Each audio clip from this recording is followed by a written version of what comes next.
Alrighty, seeing that it is 7 o'clock, I'm going to call the meeting to order. Seeing that we have a quorum, we don't need to do roll call, we're all here. Not sure if Wes is coming or not, we hope to see him. Let's see, it is 7:01 on January 8th, 2024. All right, announcements.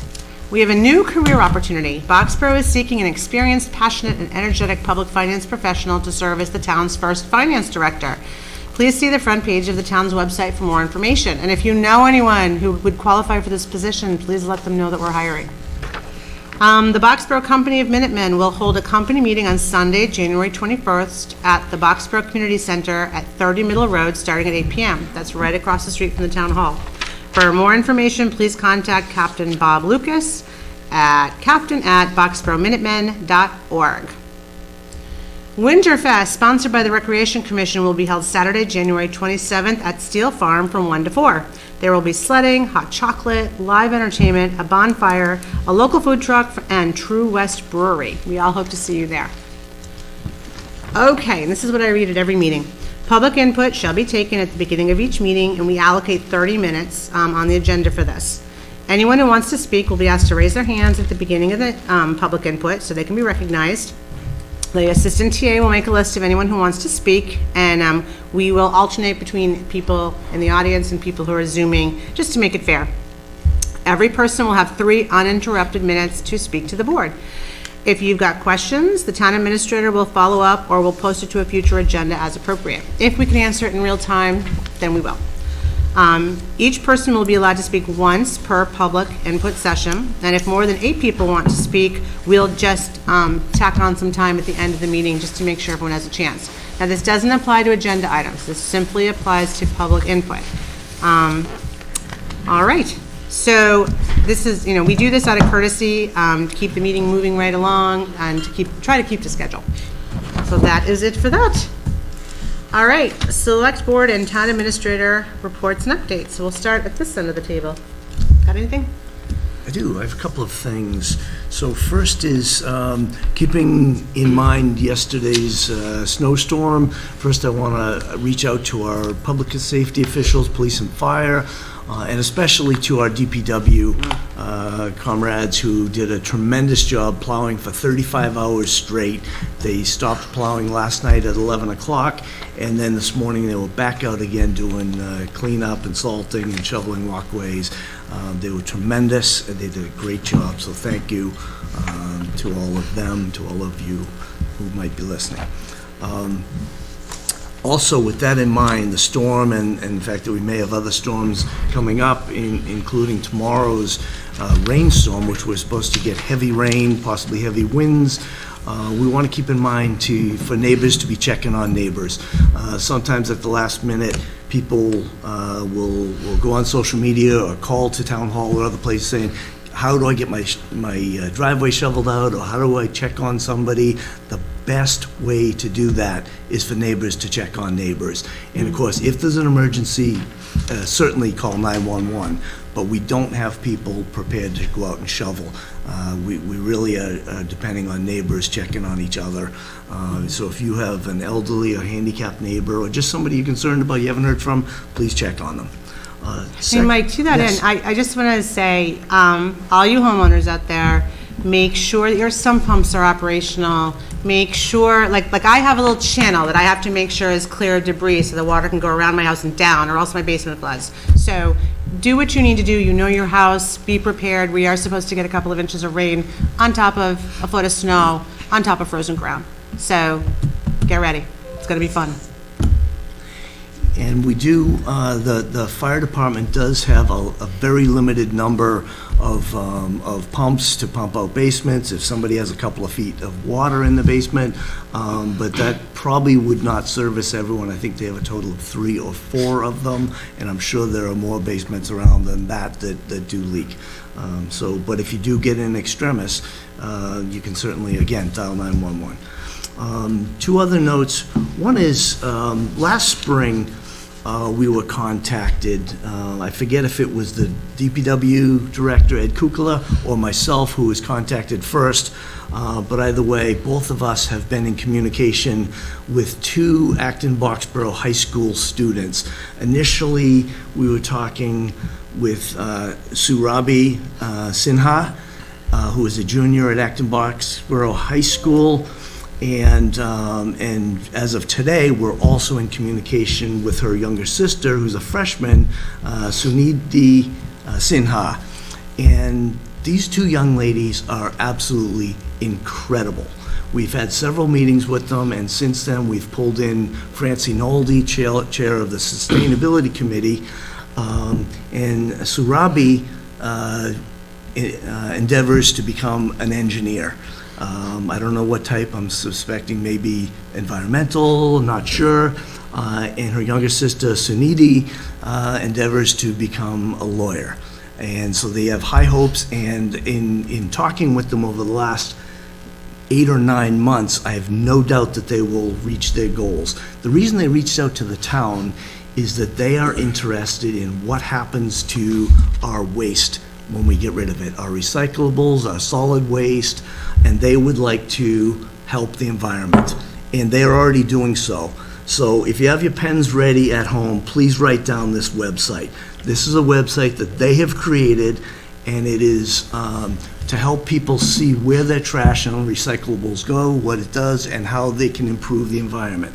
So the website is followyourtrash.godaddysite.com.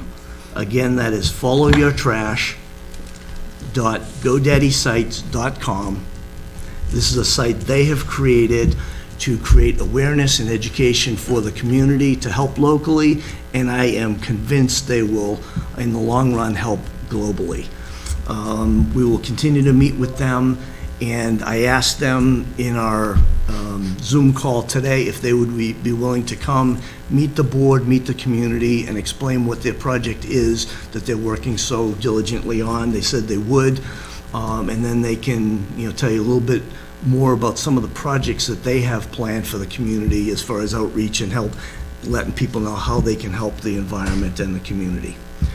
So Good for them. yeah, That's amazing. Amazing young, energetic, passionate, highly intelligent young women. So it's so proud to have them in our town. All right. My last note is, if you haven't already heard, you will be hearing in the next few days that the governor is making some mid-year cuts in response to lower revenues than expected coming in from the throughout the year. So per Mass General Law, Chapter 29, Section 9C, the governor can make necessary cuts to the budget that was approved if the revenues are down, which they are. I'm happy to report that it doesn't appear any of the cuts will impact either municipal or school aid. So none of that is impacted. There are, however, some programs that may be indirectly impacted, and those are grant in aid sort of programs, and we'll be looking into it. So there's a grant that affects local boards of health. There's another one that impacts public safety, another one that impacts councils on aging, and then a fourth one that impacts local fire department grants. So we'll be looking in to see if any of those impact us. We don't think so at this point, but I just wanted to make people aware of that. If you hear of the $375 million that have been cut from the FY24 budget, this budget, we don't expect any of those cuts to affect our schools or our local services. Good. And that's all I have for announcements. Well, that is a lot. It is. Rajan? So just wanted to give an update on staffing.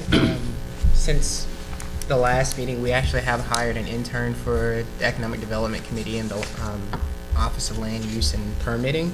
That person, the intern, started last week. They're going to be helping the EDC on their grant program. We've also hired our firefighter, our next full-time firefighter. They believe they will be starting either next week or the week afterwards. We do still have 2 vacancies for the police department, And we plan on re-advertising for the assistant town accountant position, and we anticipate resumes for the finance director / town accountant following the 15th. That's the deadline for applications that are due for that position. So the consultant plans on giving us an update of candidates following the 15th. Awesome. Also, just another update is put together a working group for the town website. The go live update for the town website is going to be this Friday at noon. And that is officially after that, the town website will have a new facelift. Work together, members of our team include the town clerk, the administrative assistant for the town administrator's office, the police department, the assessor's office, as well as DPW and fire, who worked as a part of this working group to help us get to a design for the website that we're comfortable with. And on this Friday at noon, the public will be able to see it. So. Ooh, I haven't seen it yet. I'm excited. That's exciting. Good. Anything else? That is it at this point. All right, that's a lot. Pardon my throat clearing. I'm getting over a cold. I'll get there. So, Kristen, I just Yes. have one question. Sure. Is the fire department fully staffed now? Did you say that? Yeah, I mean, they've been fully staffed. This is just going to be an additional fire department on top of this. So this is going to be an addition to the staff. Staff, okay, anybody else? Sorry. sure, no, good.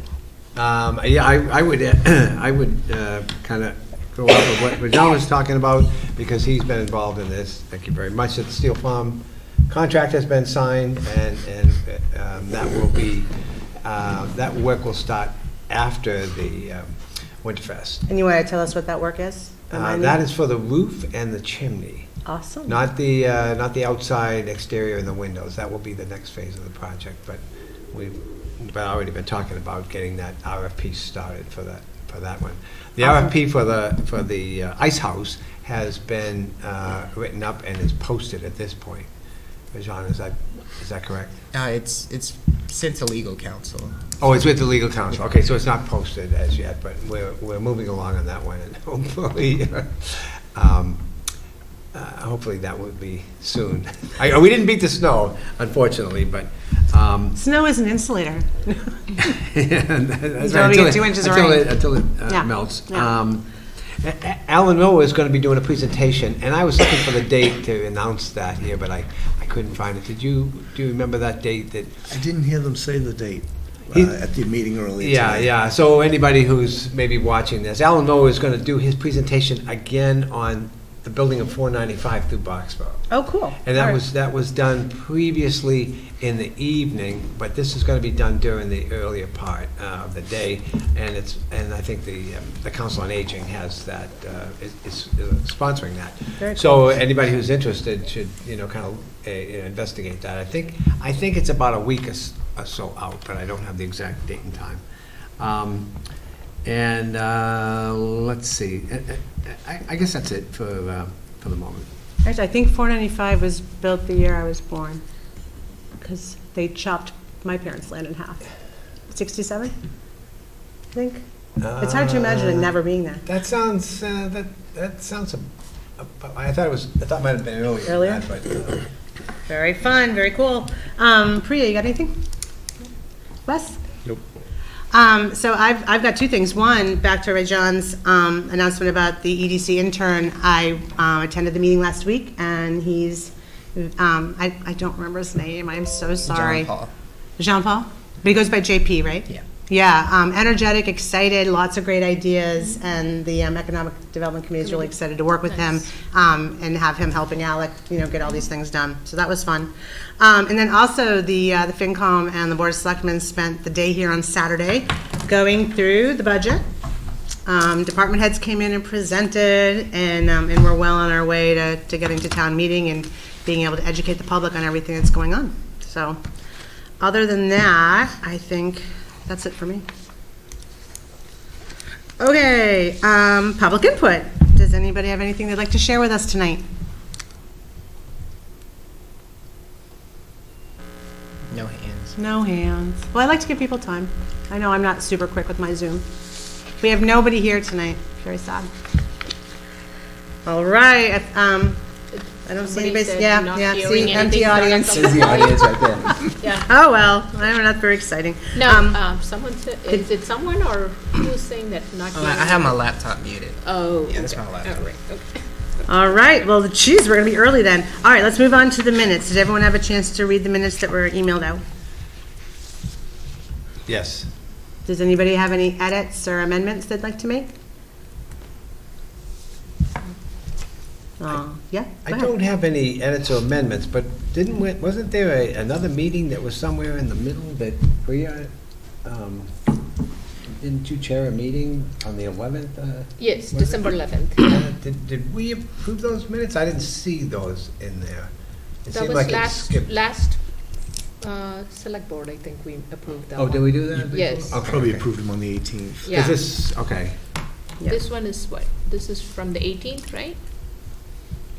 Yes, the 5th and the 18th. Yeah. Yeah, so Okay. that's what confused me, I guess, because it was the 5th to the 18th, but the 11th was Yeah. in the middle. Middle, oh, okay. That was a yes. short one, though. Okay. All right, then I'll entertain a motion. Anybody? I'll make a motion to approve the minutes of December 5th. Can we As do both presented. at the same time? Yes. So, December 5th. December 5th and 18th. December 18th. Second. All those in favor, actually, any further discussion? All those in favor, please say aye. Aye. Opposed? All right, so the approval is unanimous. All right, now we get to work. We're going to start off with discussing the 2024 annual town meeting draft warrant. So Mike, do you want to, how did you want to do this? I didn't know if you were going to do an overview or take us quickly through it, or what's the plan? The problem is, I didn't recharge my laptop, so I I have did. Haha, because I Awesome. made my own copy. Okay, awesome. I'll share it on this screen. Well, I'm a that'd paper be girl. great. I got my paper. Yeah, because I was sick, we didn't have our usual before the meeting, so I'm running a little seat of my pants here. So we went so long Saturday that I killed my laptop. Didn't bring a hard copy, but I'll jump right to Article 3 is set salaries of elected officials. And I was reminded that there was a discussion and vote at town meeting, annual town meeting, that that we weren't going to do the salaries for committee members in the future. Does that sound familiar? Yeah. Wes, That you kinda- spoke to it, yeah. So the plan was to have other ways of recognizing people. I had done some work on it, and then I got sick for the holidays. Just in time. Yep. And so I guess if we wanted to, I don't know if at our next meeting we want to discuss it. So effectively, at a high level, the first question is this, in my opinion, was trying to give people recognition for their work as more of like a token. And so then what it really becomes is there a better way to spend this amount of money that actually shows more appreciation than just a check every twice a year? And so there was actually, I think it was pretty well voted at town meeting that they were fine cutting it with having an alternative way to show appreciation to the people that volunteer. So that would be my, because if this goes as this, I will make the same motion again at town meeting floor to cut it. That's the one question I had, was I wasn't sure if that was just for the current year that we're No, in, it was FY kind of to- '24, or if that So was... that was, that in that time, yes, it was just for that Okay. one, but it was my intention to get rid of them, Okay, like in so for this year, perpetuity, to we'll kind of leave it, convert to a different. all right, so for this annual town meeting, we'll leave it as it is, and then, take it up year to year unless there's a perpetual sort of a vote. Well, no, I think that's what Wes Well, is saying. He wants to just so- eliminate it.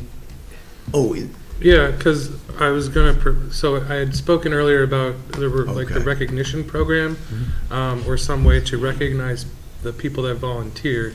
And one of the questions was going to be, do we want to keep it to this list of people, or do we want to expand it to all the volunteers, or is the recognition lunches enough for that? And if the intention is just to recognize the elected officials in this manner, then I was going to propose a few different things, which would cost money, typically buying items rather than just paying people directly.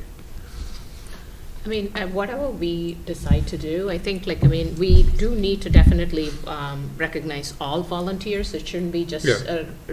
and when we try to do that, we need to take into account that it can be just during a weekday, during the daytime, because a lot of volunteers do work. Yeah. So they kind of feel left out, or like we are leaving them out. So it has to be sometime, maybe on a weekend, where they can also participate. At least give them the opportunity, availability. to So, participate, so I guess what I So, Yeah. have, you and know. I was going to put on another agenda, was the proposal for a recognition of like the elected officials and possibly even like, it could be expanded to employees or what have you, but kind of recognizing people for 1 year, 3 years, 6 years, whatever, and having kind of differentiated recognition. And so that's what I proposed to the voters, like when I did that. And so I did say that I was going to have that. And so, You know, it's funny, one of the things I would love to see happen during my 3-year term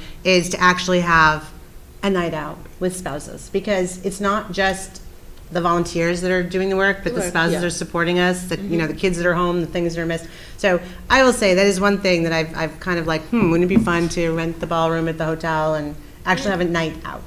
That would be nice. I mean, I thought it'd be fun. Anyway, but we could find other ways too. I think that'll also bring a lot of them together, not just in certain volunteers. I think many more volunteers, and we might get more volunteers from that. If you get to go to a party once a year, Yes, you know. you can dress up and come to a party. No, I mean, it's just that, like, people can encourage others, right? Like, Yeah. when they see, like, No, I agree. you I know. agree. So that's a great idea, Christian. Love it. Well, I don't know how much it would cost, but I just thought it'd be fun, so. I mean, we have, Do you want A to good add that amount on here. as a agenda item in the future then to, yeah. Yep. and we're going to have to open up the warrant one night anyways. We do that same night if you like. Yeah, Okay. yeah. And Wes, that'll give you time to kind of, yeah. yeah. Yeah, and I think there's a good amount right. here. Okay. We've got a placeholder in there for the personnel plan. Personnel board is working on that with Rajan. Operating budget is after that. Typical road maintenance for DPW, nothing extravagant there. OPEB, last year we got back up to the recommended $300,000 a year. Can you say what OPEB is for Yes. people watching? Because I always have to be reminded. Sure. I'm sure you just So- saw me underlining my warrant. So the, what it actually is the health insurance for retirees, and the acronym OPEB stands for Other Post-Employment Benefits. And that's a rather large liability that the town carries, and so we want to fund the recommended amount for that every year. And during COVID, like many towns in the Commonwealth, Boxborough cut back on its payments to that, and last year we got back up to the recommended of $300,000 a year. Next one is one that's an article that we see every year, and it's funding $30,000 to do the cyclical revaluation for the assessor's office. The next one is also one we see, yes.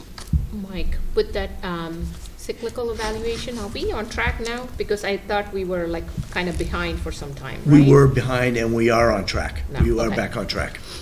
Yep. And the next one is one we see every year. It's MS4 permitting, and that's $30,000 for the land use. Municipal Small System Stormwater Permit. Oh, Yes. wow. I'm reading, I I don't really know that, I'm reading. I'm just showing off here. The next article is one for our cable services and equipment. That's one we also do each year. We fund that. And then department revolving funds, we have to set the maximum limit that each of our revolving funds are. The big change on this one is I'm recommending that we raise the revolving fund amount for recreation department. It's been typically at $35,000, and we're trying to move to a model that we can actually use the revolving funds instead of Okay. summer programs. going back into the general fund, moving that money into the revolving fund, and then paying out of the revolving fund some of the wages and salaries. And I think that's a better model to use. You have the user fees pay for the services. Mike, does that Council on Aging programs, does that include the Go Boxborough? Is that part of the Go Boxborough money? That is not. It's just the That rec- is, rec I think that's for their actual programs. Like days at the Red Sox and things that they sell tickets to that you go do. Yeah, so the that kind of user thing? fees are revolving back into paying for those programs, the Oh, there's the- no- the lunch and. There is a fee to get for the Go Boxborough, or no, that's free? I thought there was a fee that went with that. I'm not sure Okay. what if any fee there is for that, but I don't believe that's, so Go Boxborough has been paid through ARPA funds. That was something that was not available, I don't believe, until we started getting ARPA funds, post-COVID. And it's been funded up through this year with ARPA funds. So we're looking for, I believe it's raise and appropriate possibly, or maybe free cash to continue the Go Boxborough program, which has been very popular and well-received. Next is injured on duty coverage for police and fire. This is a fund that had been established, and we try to keep that level up at $50,000. We have, over the last several years, paid out of that fund that we need to replenish it. And that is mainly to cover the cost when somebody is out injured on duty. So for police and fire, they don't have workers' comp coverage like most other employees have. They have a similar but different program. It's called Injured on Duty. And this fund actually pays the other expenses, like overtime expenses for somebody to cover the duties for when that person is out of work. That person's pay actually comes from insurance, which is, that's how their wages get covered. The next. Okay, wait, say that again. So when I'm a firefighter, I get injured. I have injured on duty insurance that pays me, and then, or, whatever percentage it is, and then the injury leave indemnity fund pays for the overtime for whomever is taking my spot? Yes, it covers. Or that's one of the things it It's does? one of the things it covers. Okay. Also, the IOD, or the injured on duty insurance coverage, doesn't cover the full amount. This would help cover the rest of Okay, that. all right. Yes. Mike, where does this fall under on the budget? I can't seem to remember now. Which Does one? it fall, this police fire injury coverage? Okay, so the insurance coverage comes under with the rest of our insurance coverages. Yeah, So- but this 50,000, where does it fall in the budget? Is it under police or fire, or is it under It's town? both, so it's a warrant article, and it's Oh, for so both because police it's a and warrant. fire. It'll go, okay, yeah, Right. it's a warrant. Right. Next, there are two similar articles. I'll read about the first one, which is Police Department, Police Academy, training and coverage. So when we send someone to the police academy, one, we're paying for the academy, but then we're also covering that person when they go to the academy is a Boxborough police officer. So we're paying for them to be there, but they're taking up a position, which then we have to cover back here through overtime or some other way. So this is a fund to cover that. And yes. Who's keeping track of this? Because I'm thinking about the budgets for the police budget and the fire budget, like their overtime and everything. So it shouldn't come from that budget line item, right? Like, especially if they are being utilized for people, for covering for people, for someone that's been out or somebody that's been out on training. Right. Is somebody keeping track of that so that it doesn't come out of that line item, but They comes are. out of this warrant article? So there are three people watching that. So there's Elizabeth Hohenschel, who's the administrative assistant over at the police department, as well as the police chief, as well as our town accountant, who are watching to make sure that when we have somebody at the academy, that's coming out of that right fund. That's how that's covered. And you'll see in a little bit, there's a almost identical article. I think it's funded at $50,000 for the same thing for the fire department when they send people to the academy. The next thing is a new cruiser for the police department. And then one after that is mobile data terminals, also called MDTs, which is the computer system that the police officers use inside the cruiser. So this is replacement of those outdated systems. Next warrant article is for a new truck for our animal control officer. So we have a 3-town district, if you will, or intermunicipal agreement, where Boxborough, Stowe, and Littleton share our animal control officer, Phyllis Tower.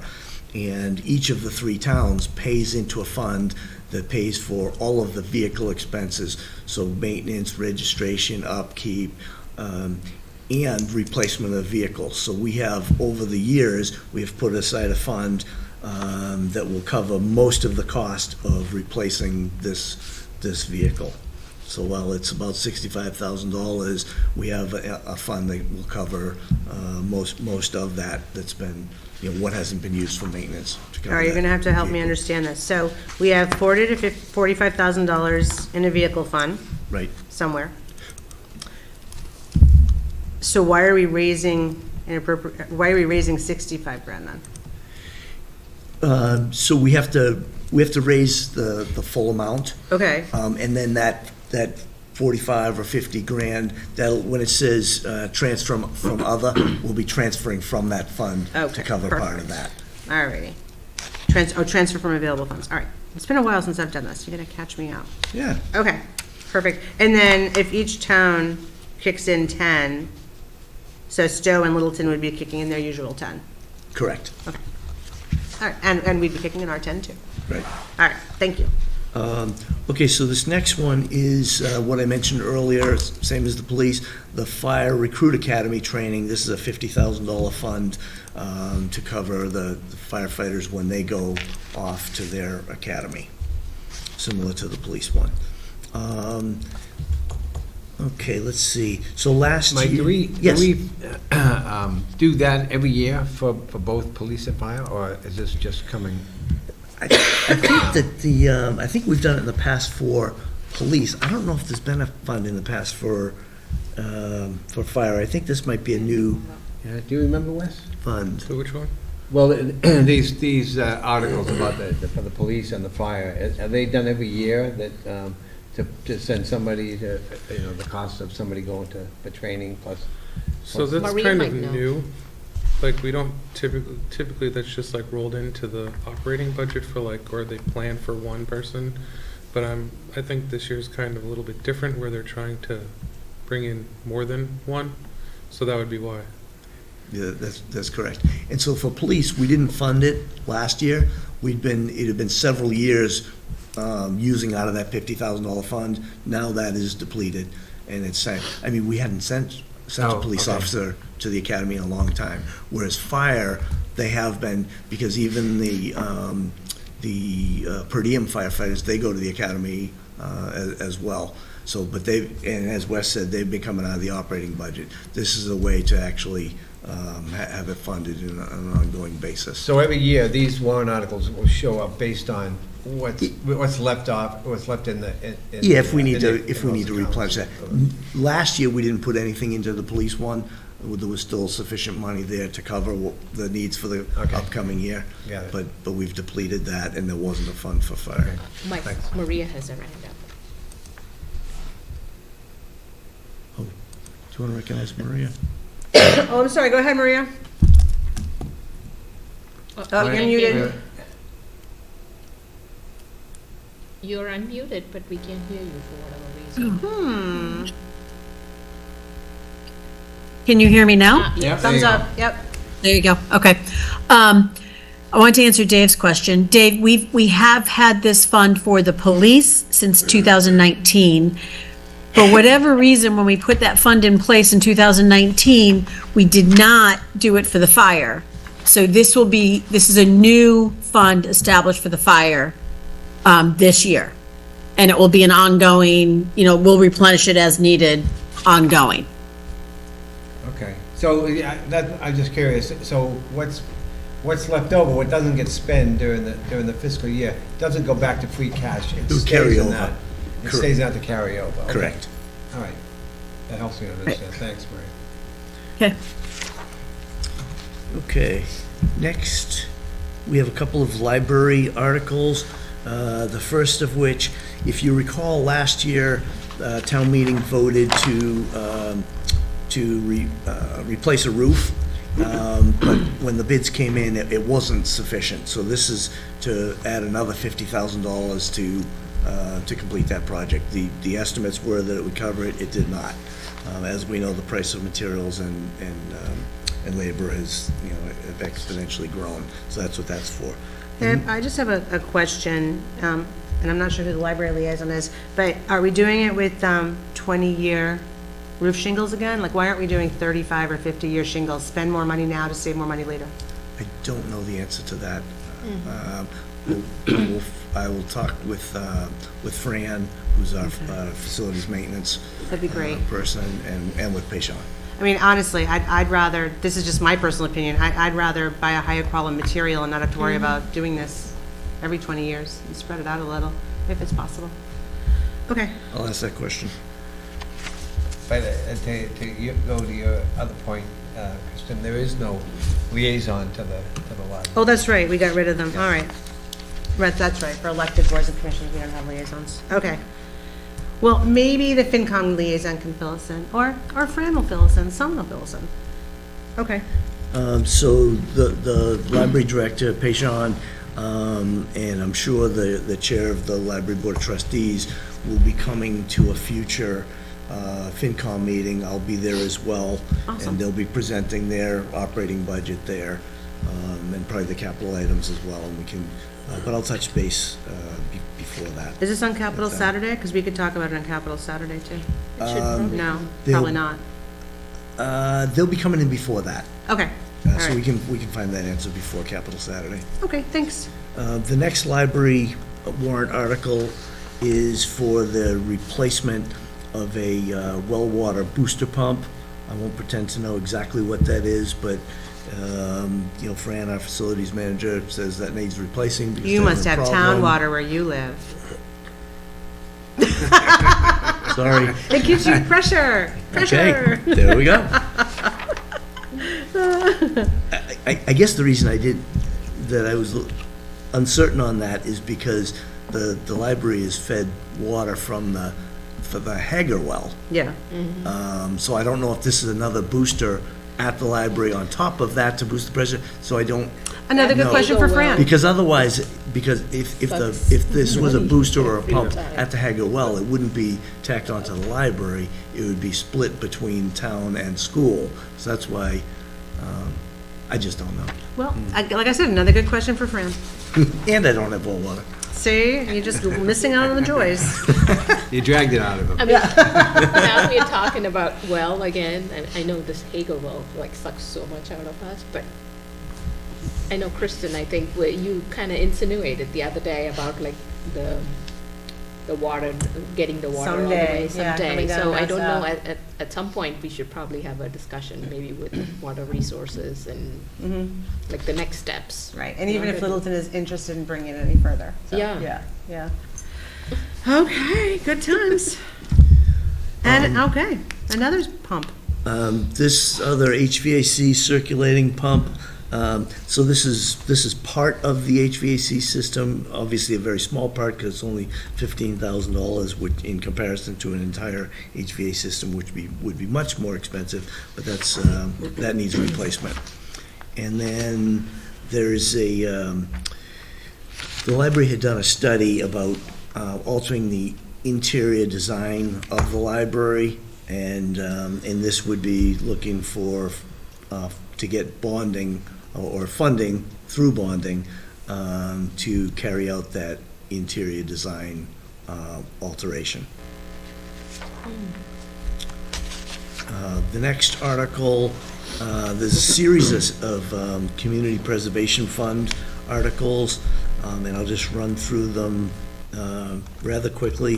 The first one is to establish the FY25 reserves. The next one is for the Community Housing Boxborough Rental Assistance Program, termed BRAP. The next one is for open space, including recreation, it's Conservation Trust Fund. The next CPC, or Conservation Preservation Fund article, is for helping to fund the Blanchard Playground project. As we know, the school has been raising funds, and I think they've already raised over half of the funding for that playground, and this is to supplement that to get that playground finished.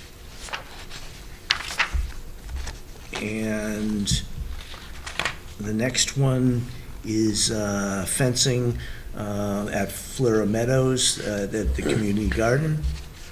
We'll keep those deer out, that's right. And then the last one I have in front of me is for historic restoration at the cemetery.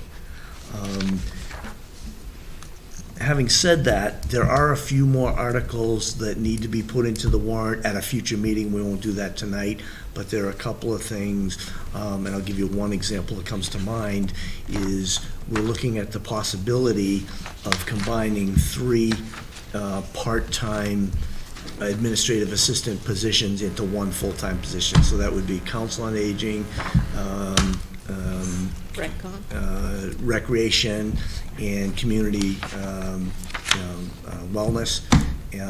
So there's 3 different part-time positions, and we have the funding amongst those 3. In fact, with a $5,000 excess.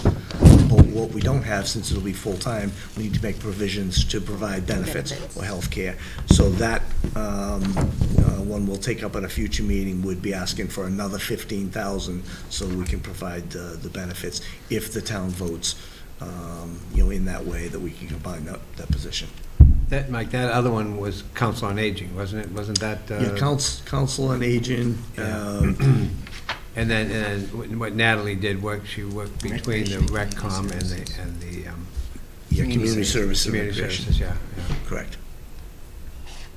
And that's all I have in front of me. I know there are a couple of more articles that we're going to want to entertain for you as a board to, put into the warrant when we open it up in maybe next meeting or the meeting after that.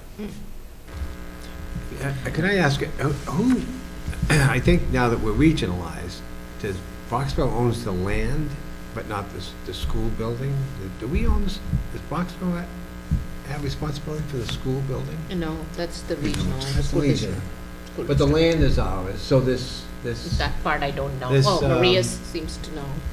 Maria, So there is some land around it that we have responsibility for, and that's where we have an issue with a beaver dam to the other side of the school that gets backed up, and we're looking at doing something there, and that would probably be a shared cost program as far as doing something with that bridge.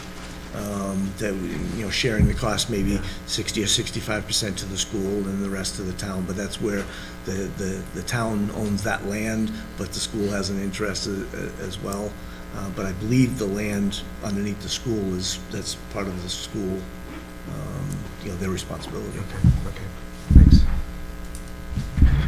What other questions do you have for me on the warrant? Go ahead, Marie. Maria's hands up, yeah, go ahead, Maria. Well, yes, to Dave's point, there's the land the school sits on and the fields and the playgrounds, and that's all owned by the region. And then beyond that is owned by the town. I actually have a question on the warrant, though. I've got the placeholder list that was in the package tonight. And Mike, there's a placeholder for a recreation coordinator for $82,000 on the list. Is that something you're looking to pay out of the revolving fund? That's something that, yes, there's probably more things in recreation between the summer part-time help and the administrative assistant position, that would be covered. But yes, that's something that we'd like to have partly covered by revolving funds.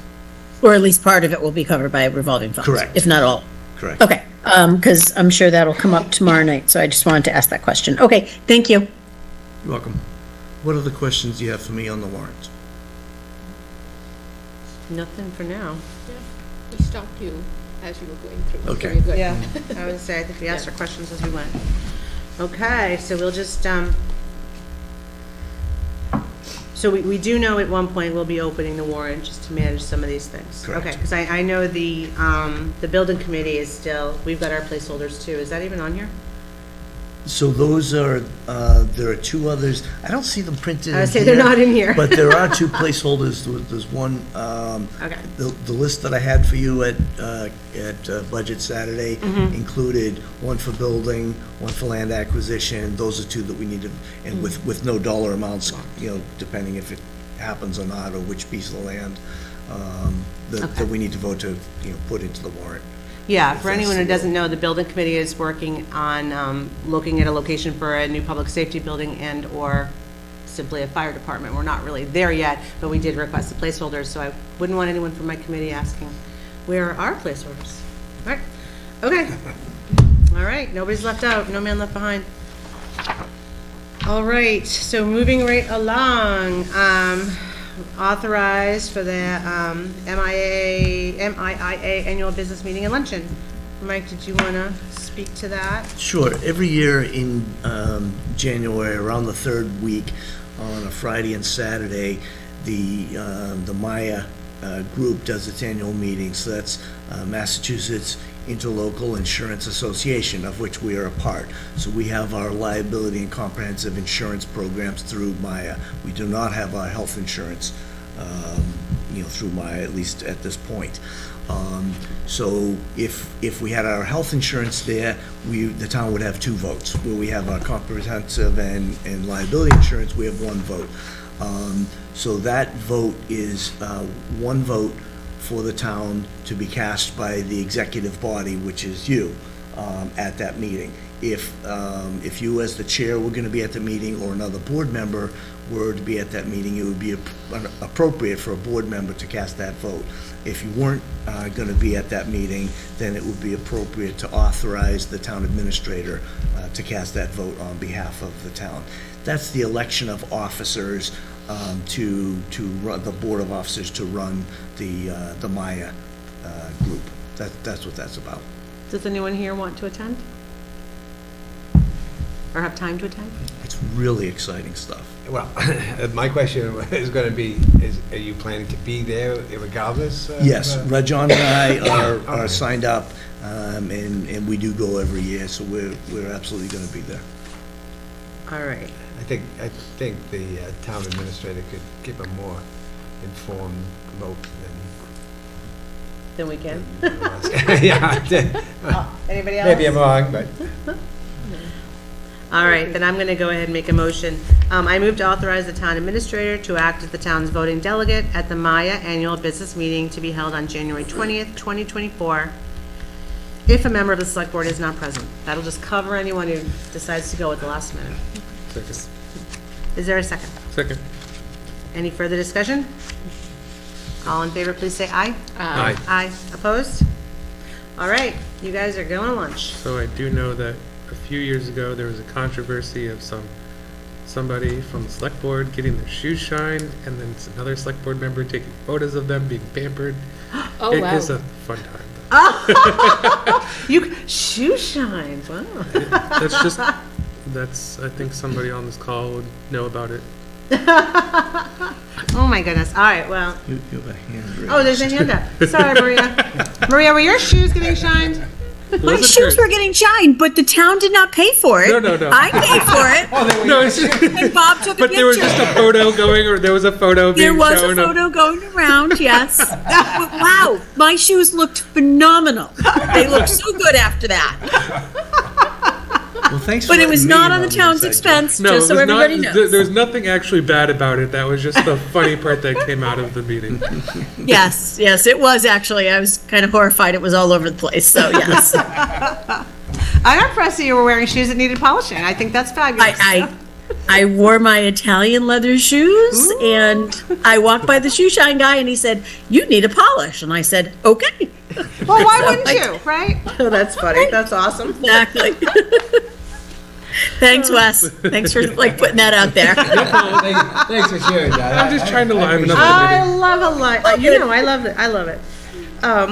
All right, the next thing on our agenda is Select Board and Town Administrator goals. Mike, do you want to walk us through what you've put together already? Sure. So I guess first, let me run down a list of what we had for goals for the past year. Sure. And I'll just do that real quickly, and then I'll come back and highlight some of the things we talked about at the last meeting, as well as some of the things I've written in there for consideration. So for last year, ARPA spending plan, and there weren't priority numbers put on these, so I'll just run down them without numbers. ARPA spending plan, water project and intermunicipal agreement, succession planning actually, no, that's one I put in for this coming year, never mind. Professional development for staff and volunteers, next employee well-being and staff appreciation, next an IT strategic plan, next a communication strategy, next a 10-year strategic plan with annual review, next policy review, and then the last one was sustainability being built into all decisions.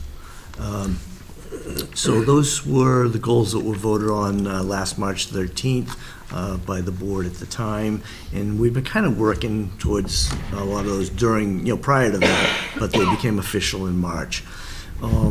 So changes under succession planning, one of the things that I've talked about is having turnover binders or, for people to pass on the work that they're doing, what they're involved in, and how they do that work for each of the staff in town that's appropriate for. And that would be, certainly all department heads and many of the administrative staff. That's a great idea. Yeah.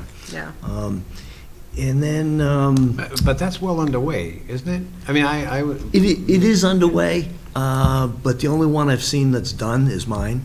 Oh, okay, all right. So for people that don't know what I'm talking about, it's this actual binder, both 3-ring form, hard copy, as well as an electronic copy of, and it's called a bus binder, or this is. I gotta say why it's bus? I will. Some people might think it's a business binder, but it's actually in case I leave here tonight, get run over by a bus, That's really what it's for? That's really what it's for. And that's so that tomorrow morning, this sits on my desk, and as well as there's an electronic file on my computer.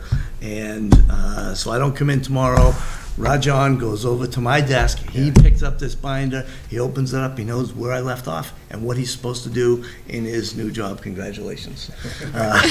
So. And then he starts to cry. So as we went through annual evaluations this year, we talked about that as part of the succession plan, that for next year's evaluations, everyone was to bring their bus binder with them, and we go through it and see where we've come. So it is in progress, and I know that people are working on them. I don't know if any have been completed yet. Some probably have been. One of the last year's goals was employee well-being and staff appreciation.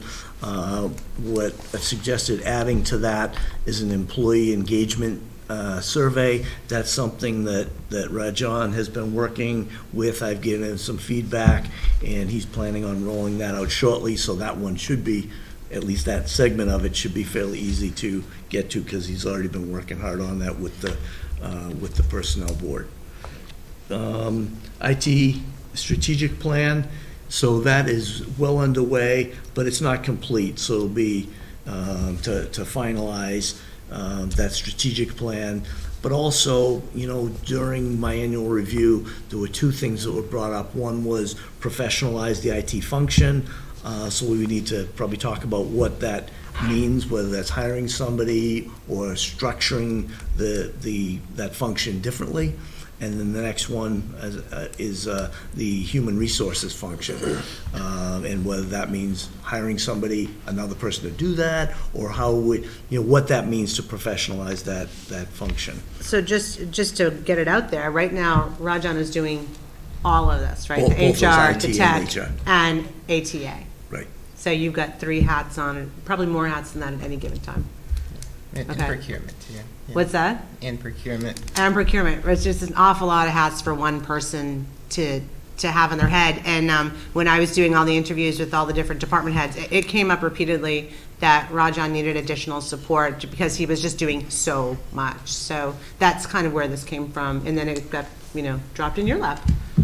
Yep. So that's why I want to bring it back here so that it doesn't get forgotten. It was a concern. We wanted to, take it, and it's not that he's not doing a fantastic job. He is. Oh, yeah, let me be But clear. it's- Nobody yeah. was saying you weren't doing an awesome job. They No. were saying that you had too many jobs. Right. And That it wasn't can fair. It wasn't fair to you. And I can attest to that. Okay, and one of the other goals that we had for last year was a communication strategy, but we didn't really, I don't think, define exactly what's that mean. So a couple of things that I put in here as suggestions for this year, if that remains to be a goal, is doing monthly Boxborough News articles, which I've already started doing. I think I started that in the early fall. But that's something that I think has been successful, but I'd like to solicit feedback on that. And if it is, then continue doing it. It does take a little bit of time to do, but if it's well-received and if it's serving a purpose, then I think that should be a continued part of the communication strategy. Another thing that I have talked about and that I think is worthy of doing as far as communication is doing a customer service survey. That's something we have not started at all, but I've talked about it a lot. I think it's worth doing, and that's something that would be, both online and hard copy, that anybody who comes to any of our town buildings looking for service or reaches through us online, that they could provide us feedback on how are we doing, how are we meeting your needs? Not just are we providing it, but how are we doing it? Are we doing it in the way that you would come to expect? So I suggest maybe that belongs under communication if we keep that as a goal. Yeah, I agree with that. I think that's, and one of the comments that I had during the office hours was somebody came in, and I think I mentioned to you that they want to have the feedback, have a feedback mechanism for anonymous feedback. And, Sure. And Mike and I talked about that, and he said, well, I'm going to be working on this, and it will provide that capability to provide anonymous feedback if somebody's more comfortable providing it anonymously. But I think having that, having paper copy even, or having some mechanism to kind of keep the communication going is really important. Yeah, and I mean, it doesn't have to be complicated. It can be literally a QR code on a really nice whatever that said, how do we do today, with the paper copy below that is a Survey Monkey or whatever Rajan decides is the right thing to do. Or our new IT guy, whoever, or girl. Yeah, I mean, don't make it harder than it needs to Right. be. And that's exactly what we were planning on doing, was a QR code, so it could be at each of the windows and doors where people get service, but also put it on the website. But also, there are some people who aren't going to use a QR code. Right. So we also want to have paper copies, and they can be, returned anonymously. Or if they'd like an answer or some feedback or whatever, they could also give us contact information, a phone number, an email address, what have you. But certainly, we value that if it's anonymous as well. Yep. So, Mike, these plans and strategies that are listed here, are they, and maybe this question is for John as well, are they available somewhere to see as they're being developed? Are they in Google Drives, or how do we see how those are sort of The developing? progression, I guess, right? The progress made. Yeah, Progression of the for these goals. plans and for the plans and the strategies, I mean, that's so you have an IT strategic plan. So, okay, where is that written up? Where's that plan written up? Is it written up somewhere? It's You know? not. Well, actually, There's quite, actually, that is one of the things that had been on Rajon, and I know he had worked with Wes, and a little bit with Gary Kushner as well, as far as the IT strategy, moving us to, and they looked at several options. The one that was settled upon was going with Google as an email drive, as well as for our file storage, and starting to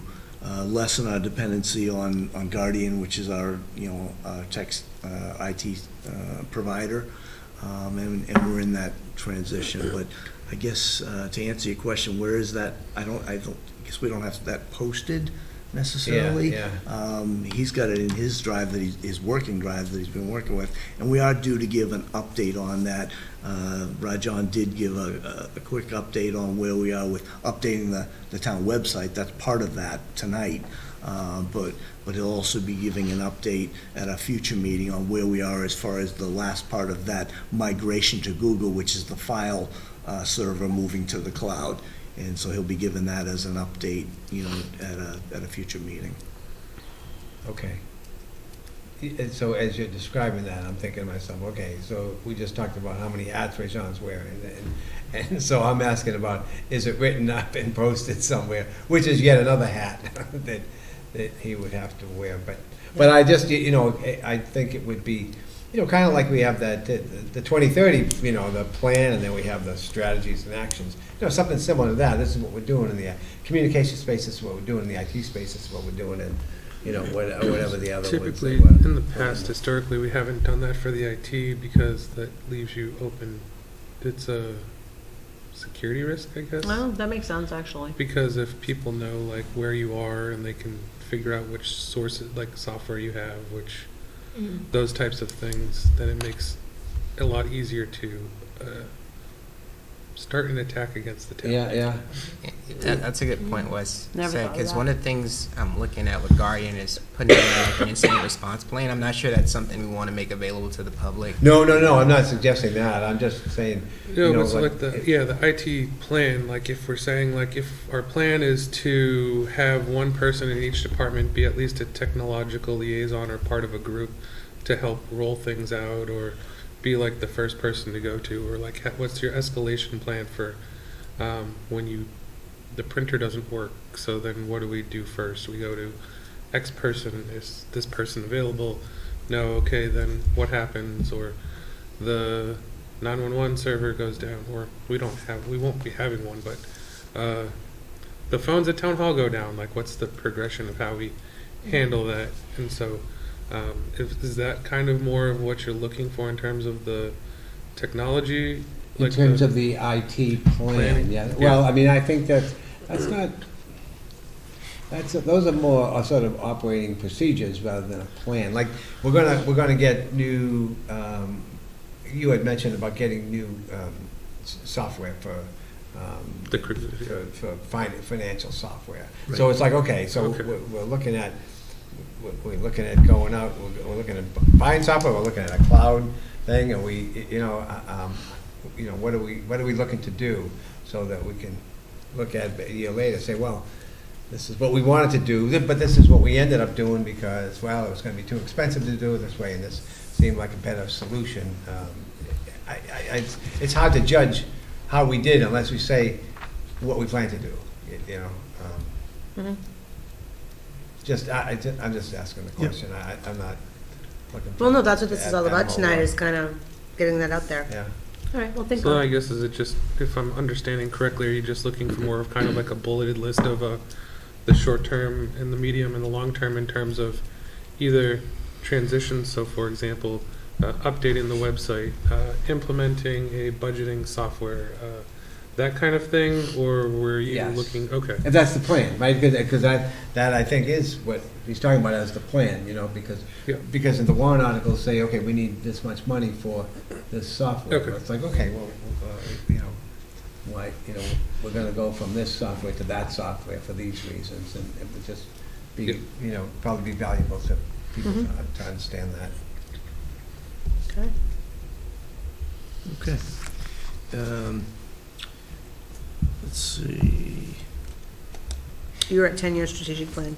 Yes, that's something we had as a goal last year. We didn't really set one up. Well, that's good, because I wrote, is there one now with a question mark? Okay, so I didn't miss There- anything. There's not, although I will. I'm thinking, what else have I missed? Yeah, although I will say, I think some of the things actually really would fold right into a 10-year strategic plan. So the water project certainly would be one.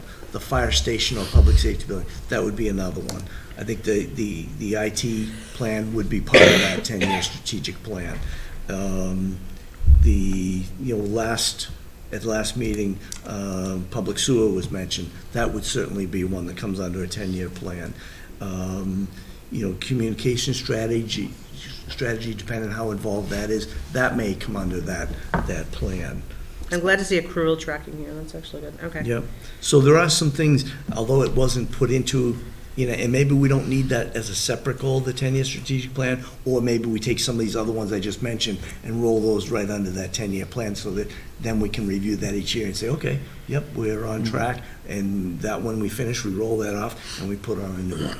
Also, it's just a follow-up, like, especially on the HR side. I've been working with the treasurer collector on new software in place of Harper's Payroll. We actually had a demo today where we met with a company who had like HRS, like payroll software, where it does the onboarding with digital forms. It Oh, nice. does like time and attendance for people to request time off and show accruals, a self-service portal for employees. That'd be amazing. So we're looking at new solutions for ways to eliminate paper, streamline processes. So, I mean, a lot of it's still pretty fluid, but along with the budgeting software, we are looking at like HRS software for this upcoming town meeting. We're just waiting for a price proposal from the company we met with, but we are actively like looking at different solutions to improve our processes in That town. makes good sense. And those are things that we've addressed in, or that we've taken up to try to address some of the shortcomings that we've seen and heard about. One is tracking accruals. We know there's been a long history of inaccuracies with accruals, and this is the type of software that's going to help us to be what we have is insufficient to do it accurately. And the other one there's been a lot of talk about is transparency with our budgeting and finances, and the desire to have a dashboard. And so the other piece of software we're looking at, and we've had demos, and we actually put something into the capital plan for both what Rajan just mentioned, as well as the budgeting and dashboard software. So those are both in the capital plan to try to address those shortcomings that we've seen over the past year, but I have evidence that has been going on for some number of years, and we need to at some point just address it, and we think that's the right way to do it. All right, makes sense, okay. Okay, next, the next two, actually, I neglected to mention as we were going down last year's goals. One was financial policies, the other was setting up a capital committee. Those were both goals that were shared between the finance committee and the select board, and between the select board, the finance committee, and myself and the finance team, we have completed both of those goals as of last June. Great. Next one, policy review, no changes to that other than we need to keep addressing some of our policies. We've got HR policies are under review right now. The personnel board. Yeah, the personnel board and Rajan are looking at those. And then we have 3 that we need to go back and look at, come, springtime. Let's see. I guess I made an edit here where we had public safety building, and I changed that to fire station. But I don't know if that's a done deal, but that's the need that I see. I think we need to do that, and in my view, police station is probably a future need, but the immediate need, probably not in front of us, but behind us, is addressing the fire station. We have to do it. It should have been done. It needs to be done, and if we want to keep public safety still on there, but I think the real need is the fire station. Well, and I will say, just with the building committee, when we discussed it, just because of the way the world is nowadays, the idea that the police station needs to be across from the schools. that they just need to be there versus, if we wind up in a different location, moving the police further away from the school just doesn't feel good. So that's partly where that came from. Yeah. Okay, and then moving down, the other things I added on here, one was mentioned last time, the town sewer project. I have to do some investigation to see if that's something feasible or where that falls and having That kind of came from me because while we're bringing water in from Littleton and the roads are open, it doesn't make sense to see. It might be too late to even consider sewer at this point, but why not try? Right. Yeah. The next thing I have on your edited document is a governance document.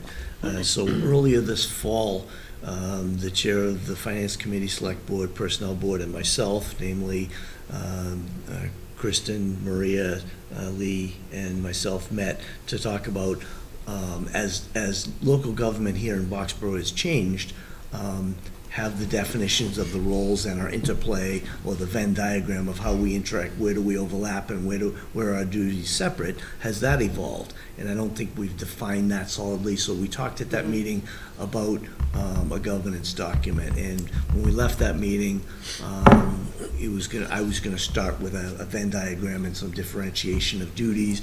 I haven't gotten to that yet, because we immediately jumped right into starting budget season, but that's something that may be worthy of us putting onto the goals to make sure that happens, that the way we say we're operating is reflected in our documentation so that we do that. I agree with that, and I think that's kind of, to me, that's been a recent conversation too, because we've gone from the liaison-based form of governing, right, to a strong town manager, and like, well, what's a strong town manager? Well, let's define it, and I think that document would do that, and I think that would be beneficial to have that.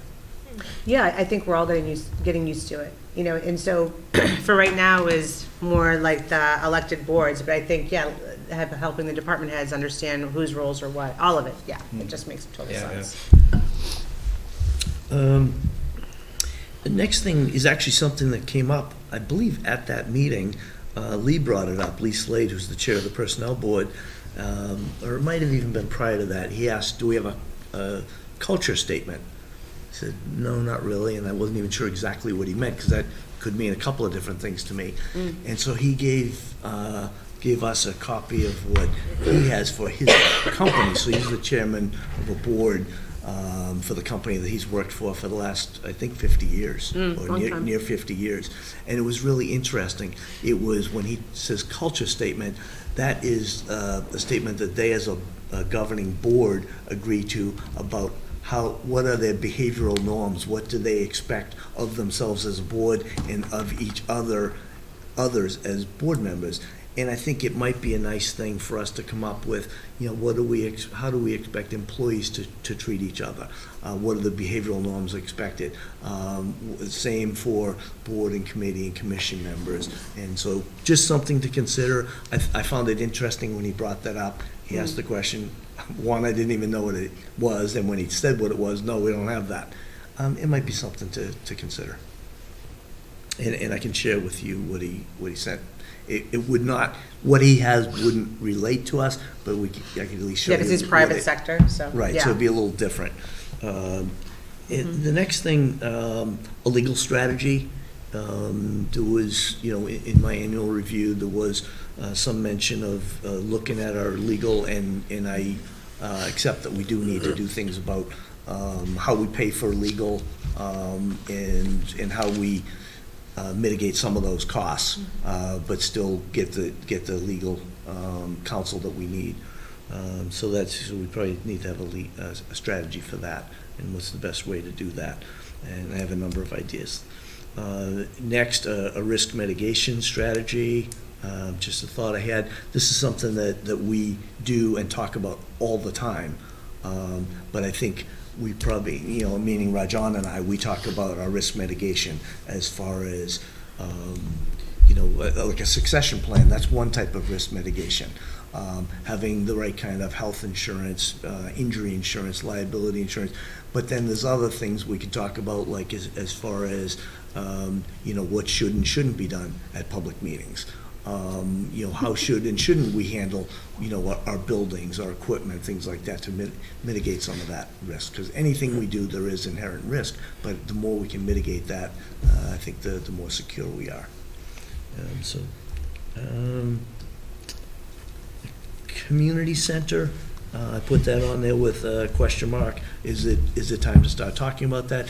That certainly would be one that I would put under, if not right away, at least on a 10-year strategy, because we have outgrown the community center, but the need for a new community center or a different community center is not as high as that need for a public safety or a fire station.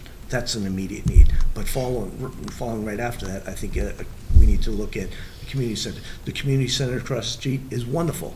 It's just not big enough for the programs that we run. And it's great that we can overfill that building, but it's just not big enough for the needs of the programs. The other thing is, it doesn't have office space for the people that support those programs. So, but again, it's working for now. Let's see, office space for town hall employees. I did say at special town meeting when we were talking about the two finance positions, or the accounting position, the accountant and the assistant accountant. I was asked the question, I think it was Mark White who asked the question, does this mean we're gonna need a new town hall? My answer was no.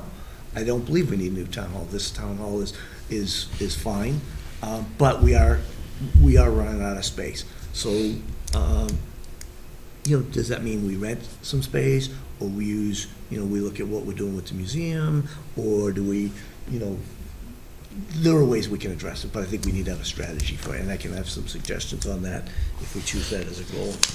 And the last couple, fee analysis or fee structure analysis, that's something, I think this is a good year to look at our fee structures and do a comparative analysis with surrounding communities, and also look at our fees sufficiently covering the costs that we're incurring to provide those services. And then I guess that's it. So is, any questions or comments for what he's put together right now? I have a few comments.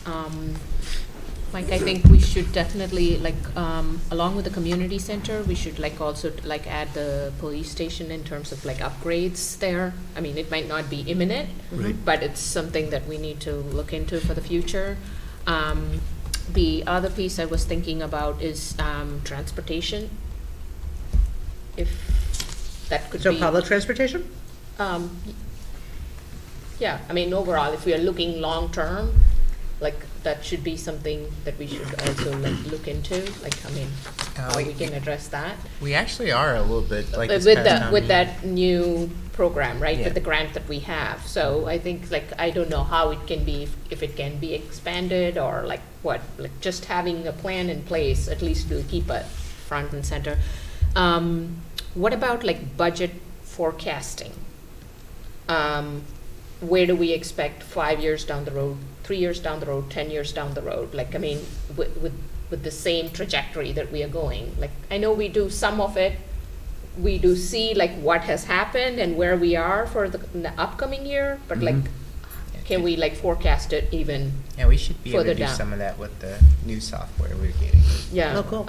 Because I think that'll also help us to plan better, and also start addressing things sooner rather than later. I'm just thinking about what happened with Acton, right? Yeah. And we don't ever want to be in a position like that. So we can try all sorts of things, but there might be some situations where we might end up still in spite of that. But I think having these forecasting tools or coming up with something will help. Well, it's funny you even say that, because I think about the Warren article for the OPEB, is that what it is? And I'm like, is 50 grand enough? I mean, we're gonna have a lot more retired people are living longer. So it's same thing, I'm looking at what just happened, and how do we get ahead of it? Yeah, what's actually an appropriate number? Yeah. So, okay, anything else? I derailed you, sorry. No. And And in terms of the risk mitigation plan that they were talking about, right? Like, I think some of those goals, especially with climate change, like, we need to definitely look into, like, how we can get ahead as a community in terms of, like, some of the things that we are gonna see more floods, like, tomorrow is going to be an example, right? Right, do we need more pumps at the fire station? Yeah. You know, so, and. It's funny, but it's not. And in terms of, like, evacuation plan, like, do we have one for the town? Actually, I'm glad you mentioned that, because that should be on here, that we're gonna bring the Community Emergency Management Plan, or team, Yeah. in front of you at a future meeting. Not Burke, but really the fire chief and Lieutenant Patriarca, who are our emergency management, kind of gurus, so to speak. Lieutenant Patriarca probably has more experience and education in that realm than anybody in town. And I want to bring him and Sean Gray here to give you a presentation and show you the binder that has been developed. And this has been going on for some time. Chief Philip Brown was involved in that as well, and make a presentation to you. And I think that would help answer some of those questions as far as an evacuation plan. What do we do as far as a mass casualty? What resources do we bring to bear? Where do we go as far as a sheltering? And those are the things we're definitely planning for. And we wanted to get past budget Saturday at least, maybe Yeah. even capital Saturday, and then bring those individuals and show them the work that they've been working on. That's a good point. That would be really interesting to hear that discussion. Yep. When do we expect to hear back from the folks who were doing that, the risk mitigation? Yeah, when did they say they were gonna have something? I think it was gonna be, March sticks out in my, Yeah, and I think it was March. like 2 months out. I think it was March, yeah. Okay. Yep. And that's the other thing as far as floods, and something came up Saturday as far as, we'll get them back, and that is, some of the things fall into that plan, some don't, where it's, where we don't have much control over private property, but certainly the things that are public right of way, public infrastructure, those sort of things, we do want to address within that risk mitigation plan.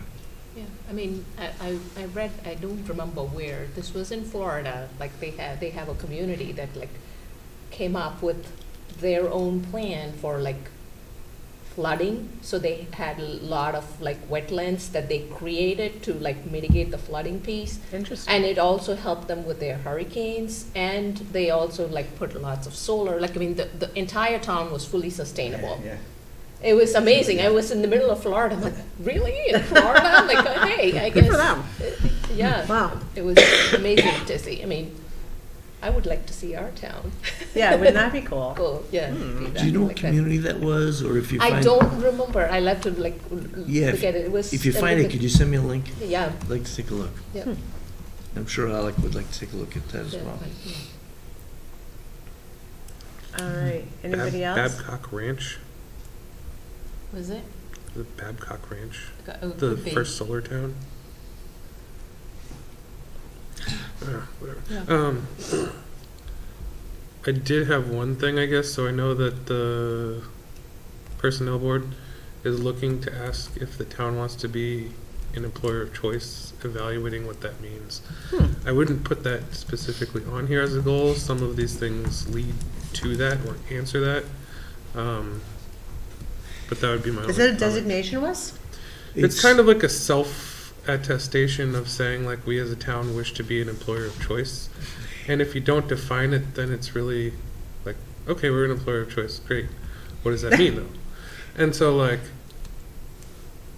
it's a lot of, well, effectively, I think they're planning to come and talk to the select board and ask if we would support it, because that would set off some other requirements or actions, or at least research and investment in time from the town's behalf. Sorry, my voice is like going out. So just to be aware of that, I guess, but not necessarily like put that in the goals for this upcoming year. It's interesting that you mentioned that, because I actually wrote that down in the goals, and then I took it out. Yeah. And the only reason I took it out, not that it's not important, because I think It's it's very ambiguous. important. I took it out because it's the personnel board's goal. Yeah. And Rajon, they've been working on it. I didn't want to steal that thunder from them. They are going to come in and make a presentation to you, and I think pretty soon. And I think it's really a worthy goal, because it's not so much a plaque you hang on the wall, hey, we're the employer of choice. What it is, it's a level that we get to where people start flocking to us instead of away from us. You know, it's tough competing as a small town, right? But if you start getting a reputation for, hey, they advocate for professional development. Hey, their people stay with them a long time. Hey, they're up with the market with their pay, not ahead, not behind, and there are a lot of things, a lot of metrics that Rajon and the personnel board are looking at that would make us a desirable place for people to come, work, and stay. And so it would help us with retention, recruiting, all those things. So I think that's a huge one. And I would like to put that as part of the board's goals. And I think we should adopt that into our goals once we get the presentation from Rajon and Lee. I think it would be, they've been working on it. I think it will be a lot of work. And we did put $12,000 into the budget to seed that for professional development across all employees of the town. Things like administrative assistant training, first-time supervisor training, middle management training, department head training. Some of the things that are not so much technically, because we do a lot of technical competencies, but we don't do as much of the soft training, which is really helpful when you're trying to build a cohesive organization that retains people. Kind of goes back to the point about the culture. Yes. That's the same. But yeah, that's why I said there's some things on here that feed into it. But I do agree that I think it would be improper to put it on before we discuss it and know. I agree. Okay. That's why I really wanted to steal that one from them, but then I said, no, that's not right. But they are going to be coming here looking for your vote of support on it. One, because coming from the chief policy board, it's appropriate. But two, it's going to cost some money and certainly a lot more effort actually than money to do it. All right. Well, gee, it's a very short list. I don't know. You're going to get it all done in like a week? No, this looks great. I'm not, but I think we can. So this is the interesting thing is that, I'm so sorry. it's our goals. So if or when we get back to a board of 5, it's a 6-person goal. So the 4 of you and I are we all get a vote on it. So this is one of the things that I do get a vote on is these goals, because it's something we're holding us to. But really, it becomes the town goals more important than just us, because Rajon, it becomes his goals. Our department heads, it becomes their goals. It becomes all of their department team members' goals. It becomes the board and committee and commission goals, because the 5 of us really have to decide, what are we setting for goals for the town? Where do we want to be in 20 years? And how over the next 12 months do we make steps to ensure that we're going towards that 20-year goal? And that's what it's about, setting town goals. Absolutely. So I can't do it, but we can. We can do it. We can do it. All right. Any further discussion? Any discussion from the public? I guess, Oh, sorry, Dave. well, just say, so the process now, so we've discussed this further, what's next? Like, what, in terms of this process? Do you take that list and you kind of clean it up a little bit more and come back? We talk about it again and what? I think what we should do is, yes, I should clean it up, but I don't want to take anything out of it. I want to see, is there anything else we're missing? And certainly, as you may want to chew on this a little bit, and then over the next couple of weeks, send us any other inputs you Okay. have. Yep. Bring it back, and then what you want to decide is, or we want to decide is, what should fall off of here? And if there's anything we don't buy, like, what we don't want is one-person goals. Like, if there's something that's important to me, but you all aren't buying in on it, then it shouldn't be on here. Or if one of you or two of you are saying, well, but we don't all buy into it, then those things should fall off, because they're not high enough priority. But everything else that we all buy into, then we come up with, that's the solid list, whether it's at the next meeting or the meeting after that. Okay. Then we vote it, and then we publish it on the website, like last year's goals are up on the website for all to see and hold us to. Yeah, I could see some of this actually moving into the 10-year strategic plan. Yeah, so this can be further organized and streamlined and prioritized, absolutely. So if you have any ideas over the next few weeks that you want to include in here, please do. And then what I'll try to do is organize things that I think make sense to go under a 10-year strategic plan, and then have the rest, also there as others. Right, okay. Alrighty, all set. Any further discussion from anyone? Anyone from the public have any thoughts after listening to all of this? All right, I see no hands. I'm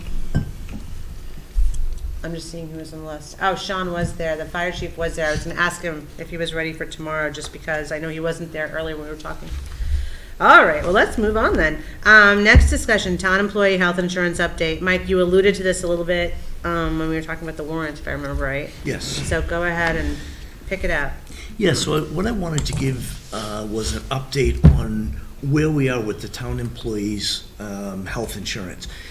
So Rajan has gathered the Insurance Advisory Committee, which is a group of individuals who represent each of the employee groups. A representative, at least one representative for each union, and at least one representative for the retirees, and at least one representative for the non-union employees. So each one of those groups gets one vote. No matter the size of their group, each group gets one vote. Rajan doesn't vote on that group, I don't vote on that group. Naomi, our treasurer collector, also comes to these meetings. She also doesn't get a vote. Now, the town pays 75% of the employee's health insurance. The employee pays 25% of their individual or family plan, with the exception of new employees who pay, new as of, I think it was last July 1st, who pay 30%, and the town pays 70%. But the point is that the town pays about 3/4 of the employee's health insurance. Having said that, it is very important to me that the employees get the say-so and the vote on which insurance plan gets picked, even though the town is paying for the majority of it. Why is that important? Well, not only do they have a huge buy-in, the 25 or 30%, it's also their insurance, their plans, their doctors, their family's care. So I think the employees should vote on this. Ultimately, the town can decide, but I think it's more important that the employees decide. And I think we should put that confidence into our employees to make that decision for the town. They have had presentations from a broker who has gone out and shared our claim history with a number of insurance groups or pools, and two have come back with estimates, and then those two groups are going to come in and make a presentation to our employee group. Any of the employees, in fact, anyone can come to that IAC meeting, and then either at the next meeting or maybe the meeting after that, but certainly by March, the IAC or Insurance Advisory Committee is going to vote on what they would like. And my desire is for that group to actually make the decision on where we're going. I don't partake of the town's health insurance. So the town I came from was with Maya. We had Blue Cross Blue Shield. When I left there, my wife still works there. She works for the school department there. So we kept our health insurance there. We kept it there because it was stable, the prices were good, and our insurance and doctors and everything else. That is one of the choices that the IAC is looking at. There's another one that they're looking at as well. Both are giving us good rates for two reasons mainly. One, because our claims history is good. We don't have any big, long, or a large number of big, long, expensive claims. So that's part of it. The other is we're a group of employees that they would like to get. First year, they're always going to offer you something good or better. The second year, no matter where we go, there's going to be an increase the second year. But I think because our claims history is good, even that second year increase is not going to be huge. Last year, we took a 13 or 14% increase here. The year before, I think you took a 7 or 8% increase. 7%. It's been, 7 or 8% is huge. 13 or 14% is huge. I can't imagine the folks that are over at either the school district or Acton looking at a 23% increase. That's incredible. We're not in that boat. But that's where we are. So the group is going to have another presentation from as I mentioned, these two groups that are going to come in and present. I've estimated our health insurance costs to go up by 8% over last year, and that's a conservative estimate because I know that both estimates have come in at less than that. So what I have budgeted so far, we're going to come in better than that, and there's going to be a savings in the budget. What I don't want to do is budget something, and then it comes in a little bit above, and now we got to add money. That's the wrong way to be going in the budget process. So that's the basic input I wanted to give to the board as well as the community, and see if anyone has any questions as far as the process or what we can expect or what the IAC is about or what they're going to be doing with insurance moving forward. Also, just to give some additional background is the biggest reason we looked at the change was because of the 14% increase in health insurance. Also, just as an additional background is the insurance consortium we're a part of now has officially dissolved. So July 1 of 2024, there won't be an insurance consortium. So every community is doing what we're doing right now. We're just in a good space because we don't have high claims. So if we, like us being able to move on to a new provider, we'll come in with a discounted rate versus some of the other communities that are a part, where they probably might have a big increase just to even get in a part of another insurance consortium. Right. All right. Well, thank you. So it may be too late for this time, but one thing, I don't know if it's even feasible. So I know that my company, they do the high deductible plan, but they also have the HSA, which is like the health savings account, and then they put the deductible into the HSA for us, and then like it effectively saves the company money as well as I'm happy because I have the money for up to my deductible. And I don't know, because that would require us to then go to like the unions and everybody else to negotiate that or change that, and I don't even know if that's feasible with like through the state or not through the state but at a municipal level to offer something like that. But it may be worthwhile if we're maybe the next time we go out to consider that as an alternative as well. Okay, all right, good. That's good to consider. One other thing I did mean to mention, and you just reminded me of it when you said going back out. The broker who came in, or the brokerage firm who came in and offered these two proposals, they said that their strategy, or their recommended strategy, is you go out to bid every 2 years on your health insurance. And yeah, and so, I told you, my family, we weren't ready to change health insurance when we came, and we've been with the health insurance for 13 years. I find that most people aren't eager to, they either change out of necessity, or the rates have gone too high, or they have to. Had my wife not had insurance, well, I would have come to this insurance plan, but I didn't have to, so I stayed with what we had. Same doctor, same plans, the whole thing. I find people are somewhat reticent to change if they don't have to change. And as I mentioned, one of the groups is our largest group actually is our retirees. And so while the rates from one of the groups seemed attractive, you know, I turned to Liz Markowitz, is the retiree rep on the IAC. I said, what do you think about the retirees being in a hurry to change health insurance plans every 2 years? She said, yeah, they probably wouldn't be too crazy. I said, no, I don't think so. I tried about 3 years ago to get our employee groups to change, not to change health insurance companies, just to change dental insurance. And so by changing dental insurance, they were gonna get some savings, but also get a vision plan for free added in. And they wouldn't change because it was changed. That was saving money and getting another plan thrown in. So I said, do you think you're really gonna get your employee groups to change? So I said, your homework really is to go back from this IAC meeting, talk to your employee groups, because that's why you've been chosen or elected to come represent them here. Go back and talk to them. Tell them the rates you heard, tell them the plans you heard, and especially tell them that the broker is saying you may want to go out to market every 2 years. And while that might save some money, and that might be, if I was just looking at the beans and counting, maybe that is a good thing. Let's go out every 2 years. I can't imagine I wonder if our the broker employees also- want to ride that rodeo. I think there may be some misaligned incentives in that. Oh, there absolutely one are. as well. I like that, misaligned incentives, I Well, like that. there are. So at the end of that meeting, I invited the two members, the two gentlemen from this, the brokers, to leave the meeting so we could talk with our employee reps.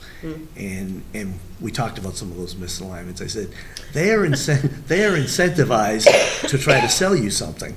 I said, we are not. We're not going to vote on your committee. Right. I don't even take the health insurance. So I don't care what you go with. I want it to be right for your employees. Right. And so they're going back, they're talking with the groups, and then they're going to come back and get a couple presentations, and then at some point, you know, by March, make a decision. And I'm confident that whichever way they go is going to be the right decision for the town and for the employees. All right. Any questions about that, any further? So, so the vendors, so you're down to 2 vendors, right, essentially, and they'll come in and they'll talk about each of their programs that people can choose from, right, within it. So is it, will any of them offer the kind of program that Wes was talking about? I think that is possible. Do you know, Yeah. did they talk about that at all? They will. I think it's more of a question of it's on our onus to ask if they offer that at this point, because this is the opportunity where we really get to ask them, hey, what are you providing? You know, what are the increases? So this is essentially going to be like a Q&A with the providers to find out as much information as we can, because they've offered to come here and talk and essentially sell their product to us. So that could be a question we could ask them, just to get more clarity about what they can provide us. Okay. All right then.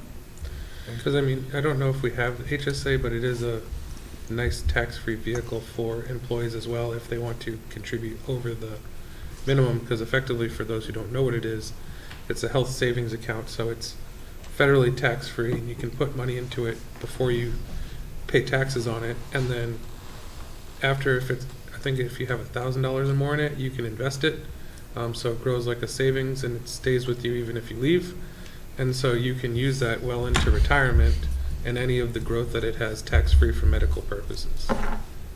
That's a pretty cool benefit. I didn't realize Yeah, beyond it. Most of the people I know use it.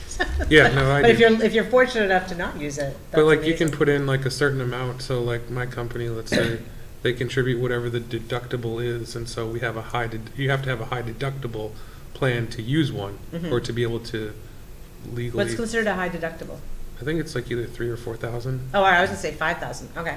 No, so Not that bad. mine is 4,000, and so my company gives me $4,000 in this HSA, Yeah. and I can choose to contribute, which I do, to it, because you can also use that for like prescriptions. You can use that for other tests which may not be covered by insurance but are considered medical necessity, or like, for example, children's school, whatever the ADHD testing for children. It's not covered by Like a insurance. neuropsych test? Yeah, neuropsych test. Orthodontics, Yeah, right? orthodontics. A lot of those are not Dental, covered, yeah. you can use it for dental. Like dependent care.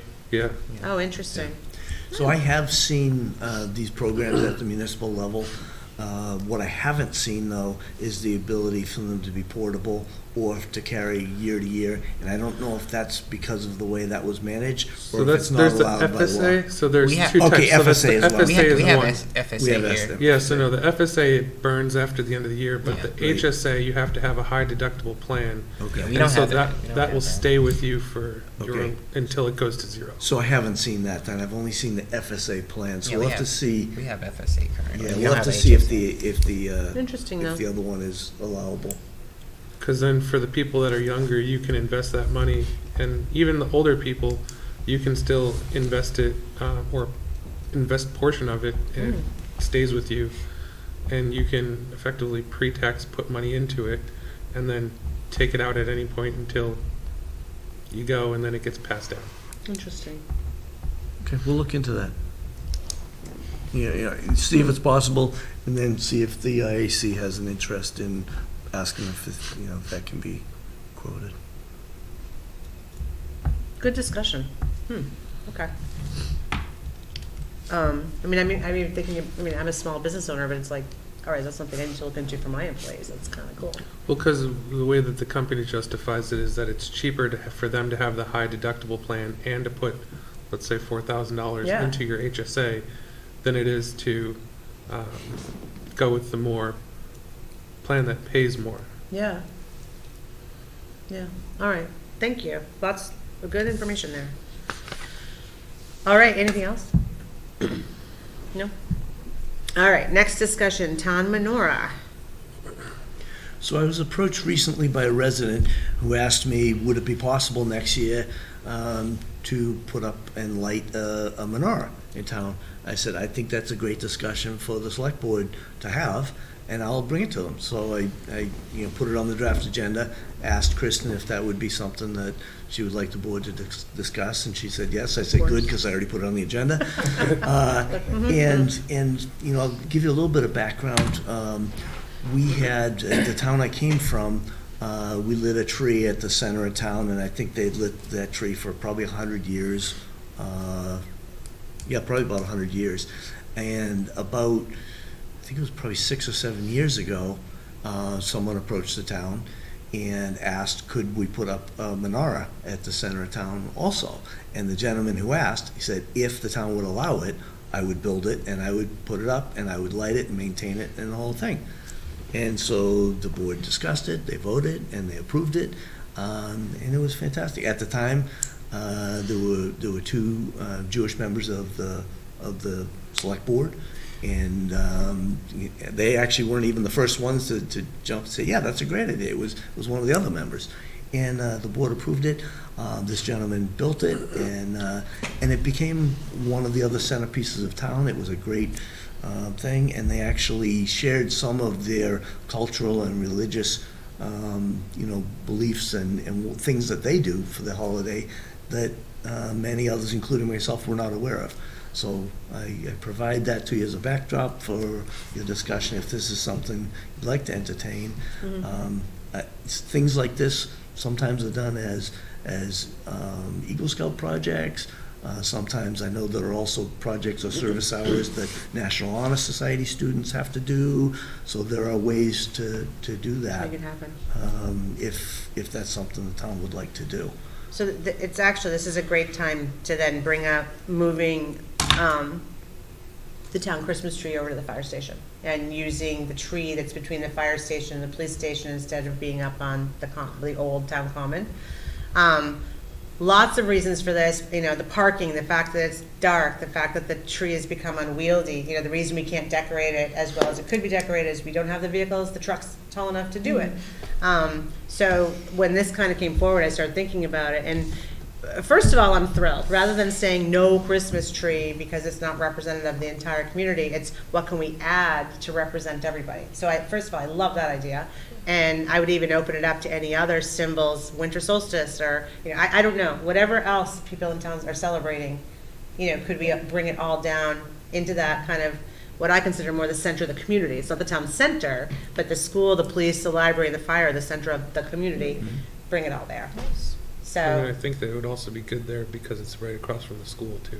yeah, and, you know, from the, police and fire and DPW perspective, there's parking, there's light. It's visible to more than just the people who live on Hill Road, or the people that go down 495 to go down Hill Road. Yeah. Just kidding. No. Anyway, so, yeah, so I mean, I definitely am in support of looking into all of this, and like I said, also kind of locating our holidays next year. So, Yeah, I agree. I think this kind of shows our diversity. yeah. I mean, there's strength in that, so absolutely. Yeah, that works for me, but I'm not clear where you're talking about. You know, there's an evergreen tree, literally, so you've got the police stations on the hill, the fire station's a little back. They've like it's- kind of decorated it in the past, like Yeah. as is, but it's not necessarily the official town Right. Christmas tree. Yeah, Okay. it might be a blue spruce. It's a little small right now. It but is small right now, but The best time to We need plant to a give tree it was some- 20. give us some time, but just give us some time. But our bucket truck will reach the top of it, That's right, we could do a better job. as opposed to the top 20 feet of the current tree at the top Yeah. of. Which I the recommend road. is just chopping that sucker down and planting another one. Pre didn't like that idea. It's still got memory. All right. I had been asked by a number of people to bring the question of, can we move the lighting of the tree to another tree? And I had been told the history that Kristen's mom had planted that tree. And I said, oh, thanks. Yeah. You know, thanks, folks. So I I finally, mean, you guys know me well enough. I'm like, oh, cut that sucker down, start over. that was her response. I said, so I let, and it was actually the DPW director and the police chief. The police chief had parking concerns and safety concerns with the people crossing Yeah, the road there yeah. at night, the location. And DPW director had concerns because the bucket doesn't reach the top of the tree. But his bigger concern is there are wires that the tree is growing into that he doesn't want his employees near. And so I went back and I said, you won't believe it. She said, cut the sucker down. I think she forwarded my text, as a matter of fact. I did. All right, don't really cut the sucker down. But anyway, all right, so what do we have to do to, I don't know if it would be a policy or just kind of like a, I don't think we need a policy. I think just the will Yeah. that you want to do something, and then we can come back with a plan of, you know, we've got, 11 months to find out, is there somebody out there that would be willing to either build or donate or work towards a project to do it? If we put the intention out there that the town would like to do this, I think we'd get people come forward that would somehow support it. so the other thing that I'm thinking in my head, and this is just more my sense of humor than anything else, is I'm thinking about how big the tree at the top of Middle Road is, and I'm thinking, how big of a menorah do we have to build to be commensurate with that Christmas tree? I mean, So by moving it all Acton down. Acton has one, I think, that they do. And Do I they? think, yeah, I know there's one in Worcester because my wife's family's out there and it's like in the middle of like a circle. And so it's probably only like 8-10 feet tall. Which is about how tall the current tree is. The one in the town where I came from, Excuse me. it was, people could reach up to it without a ladder or anything to actually do the, turn the switches on for the lights. And so I'd say it was about 7 feet tall. And then there's one in the town where I live, and that one's probably also about 7 or 8 feet tall. So, I'm just gonna go here. What it begs in my head is, okay, what does the menorah look like? Like, do we have a menorah design contest? No, I'm serious, because my Jewish friends have the coolest menorahs, and they're all different. They are The other different. benefit of putting it in front of the police station is less likely to get vandalized. True, very true. You've got to be I never nervy thought to do about it there. that. Yeah. But I'm totally serious. Do we have like a menorah design contest, or do we just encourage the people that Yeah. ask for it to just create it and call it a day? No, we look at plans, people should draw it out, this is what we're gonna build, right? Well, we'd have to bring power to it. I mean, there's definitely stuff we have to do, but A base, a foundation. yeah. But I think we could make it a community project. I mean, maybe we can first discuss with whoever brought this up, right? Yeah. Give them some, Because Agency. United Way Yeah. would also be a good resource for this as well. Not like to have them do it, but they could probably connect us with people who would be interested in helping us move in that direction. Yeah, and again, if there are other, cultural emblems of the winter season, like I said, if you're a Wiccan and you want to do something with that, I don't care, bring it on. Why not have a celebration of lights, of all different lights? Okay. Okay. I don't know where Wiccan came from, back from UMass a million years ago, but whatever you might be, bring it on. All right, so that's that. All right, so you've got your direction on that one? Yes, Need to vote perfect. on that, or like, how does that? I don't think No, so. no, I right? think it's Not just, necessarily. I don't It's think just so. a sense of the, Yeah, just a Yeah. sense of, and we get the answer are we on that. willing So to we'll- proceed on it? Yeah, so we'll come up to it. with some sort of a plan and get word out that we're interested in doing this and see who comes forward and where it goes. There we So we'll go. give an update at some point. All right, as usual, I've messed up my agenda. Where's my agenda? All right, well, the next thing, over here. The next thing is voting authorization on early voting hours. Actually, I had a schedule. Okay, so I'm not sure how I feel about this, but Mike, go ahead. I mean, we've got the letter in our packet from Becky Harris allowing us, well, go ahead, Mike, you go for it. I don't have Oh, okay. as much as you have in Oh, front of okay. you. Well, essentially, one of the election reform laws that was signed into law in June allows towns with fewer than 5,000 voters to reduce the in-person voting hours for the presidential primary. And so what Becky Harris, our town clerk, is suggesting is that we reduce the early voting hours to town hall hours of operation, is my understanding from what I'm reading. That's my understanding. Right. So the only reason I'm a little uncomfortable with that is kind of goes back to what Priya was talking about with, you know, if it's town hall hours, not everybody can get here between 8 and 4. And that's the only thing that makes me a little uncomfortable. Although I do understand that's just the in-person voting hours and that we do have other mechanisms that people who want to vote can. I guess my feeling is if we were going to put this into place, it needs to be very well publicized. Because I think you are going to have people showing up at 4:30, 5 o'clock, 6 o'clock, wondering why they can't vote. I guess my other thing the biggest concern that I have with this here is just her asking to do this without providing any. Last year, we had X number, we had 1 person, 2 people, 10 people, 3 people that this would exclude. And so without knowing that, I think my stance so far has always just been not to restrict people's ability to vote. And so, like, if they said nobody came during this time, like, I would be like, maybe. But I don't, without having that information, I can't. I think Maybe we have invite her in to support talk that. to Yeah, I us think we have about it time on because this. yeah, I mean, I agree with you. I mean, as someone who volunteer, or, well, no, you get paid, but someone who does work the polls, people do come in after work. I know that's when I Yeah. vote is after work. But yeah, I guess I'd like to understand, is she trying to save money for the town by not having to pay everyone who works the polls? Is it for efficiency? Does she just feel like we need to move into the new millennial and get people voting online? You know, I guess I'd like to understand more. Yeah, But well- this makes me uncomfortable, especially, it's only for the presidential primary.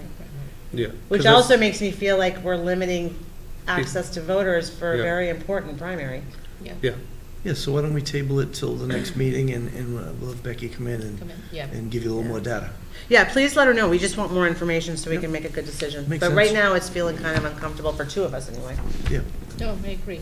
Okay. It's, makes sense. especially voting, you never want to. Dave? I'm not, It's like- yeah, I'm not sure, I'm not, you know, because we're gonna have, we'll have mail-in voting, we'll have early voting, and she's asking to cut it short a little bit, so. No, In 4 to person 8. though, yeah. She's asked to cut it short 4 hours. No, yeah, 8, no. What time do we go to? Don't we usually go I to think 8? it's 8. Yeah, that's 4 hours. It seems like a lot to me. I understand that we have the legal right to do it, but, because I usually work the 5 to 8 shift, yeah. And we're not sitting there by ourselves. Yeah, no, I just don't know, I'm not convinced somebody wouldn't still be able to vote. I mean, I'm all about the idea of making sure people are able to vote, you know, but. No, you're right. That's why I said it might be that Becky just wants to bring us into the 21st Yeah, century. yeah. Maria, you've got your hand up. Maybe you've got some info. No, I have a question. Just for clarification, because you guys have said 2 different things. Kristen, I feel like when you read it, you said she wants to cut hours for early voting to town hall hours, but then you're indicating she wants to cut hours on election day for the primary. So I'm I think it's confused as election to day. what. All right. So we are allowed, so for towns with fewer than 5,000 voters, we are allowed to reduce our in-person voting hours from full days to at least 25% of business hours for the presidential primary. The election calendar for spring 2024, approved by the State Secretary's office on December 4th, is attached. I hope that you will vote to reduce the early voting hours to those listed on the calendar, which are more than 25% of our normal business hours. Oh my God, Right. that is totally a different Right. thing. You're right. So It's that's only for totally early different. voting, not the primary. You're right, That- Maria, okay. thank you. All right, you're welcome. Nope, that's huge, yep. All right, so it's just for early voting. Okay, that's different. That's different. I'm not sure she needs to come in anymore. But even early voting, I think, like, I mean, we just need to know, like, how many people, like, came in person to vote early last year Right. for the primary. Well, we didn't have a presidential primary last year. Presidential primaries always bring in more Not people. last year, like, I mean, Yeah. 4 years. Yeah, I'm sorry, Becky, if you're watching or you've watched this later, it's for early voting hours. Okay. I will, all right. I think we'd still like a little more information, but much more inclined to be in favor as long as we're not cutting it the day of the presidential primary. All right. Sorry about that, you guys. I took you down a primrose path. Okay, done. All right. I think we are done for the evening. Anything else? So do you want me to make? Well, we're going to executive session, but I mean done in open session? You guys have anything? No? All right, then I am going to make a motion when I can find my Do you want me paperwork. to do it? What's that? Do you want me to do it? So I'll move to enter into executive session to conduct strategy sessions in preparation for negotiations with non-union personnel per MGL Chapter 30A, Section 21A2. The fire chief, where discussion in open session may have detrimental effect on the negotiating position of the town, and to discuss strategy with respect to litigation per MGL Chapter 30A, 21A, Section 3, Ronald Cisco versus the Town of Boxborough, Civil Docket 2181 CV 1938, where the discussion in open session may have a detrimental effect on the litigation position of the town. The select board will not reconvene into open session. Second. All right, any further discussion? All in favor, please say aye. I think Oh, to what? adjourn to executive session, you have to do it by roll call vote. Oh, okay. Oh, all right, well, let's do roll call vote then. Wes, Folks, aye. Priya, Sundaram, aye. Dave, McCann and I. and Hilberg, aye. All righty, well, thank you, everybody. I'm gonna send Becky a quick text in case she's like, watches it later and is shaking her head at me. All right, let's move across the hall.